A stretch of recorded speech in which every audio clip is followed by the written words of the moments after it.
Kecelakaan maut terjadi di Tanjakan Caiwadu, Sumedang, Jawa Barat yang menewaskan 3 orang. Penyelidikan sementara polisi, kecelakaan diduga akibat faktor kelalaian sopir.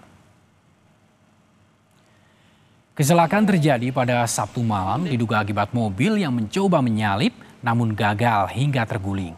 3 orang tewas di lokasi kejadian, sementara 1 orang lagi meninggal di RSUD Kabupaten Sumedang setelah sempat mendapatkan perawatan medis. 12 orang lainnya yang masih dirawat mengalami luka. Hasil penyelidikan sementara polisi, kecelakaan diduga akibat kelalaian sopir dalam mengemudi mobil. Selain itu, saudara, sopir juga diduga tidak menguasai medan.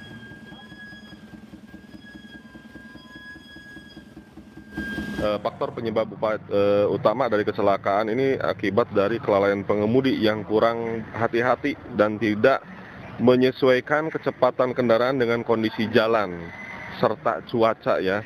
Memang di Tanjakan Cai itu kan menurun ya. Kemudian dari hasil pemeriksaan di lokasi tidak ditemukan jejak rem itu. Kondisi jalan menurun, menikung, kemudian serta minim penerangan jalan umum.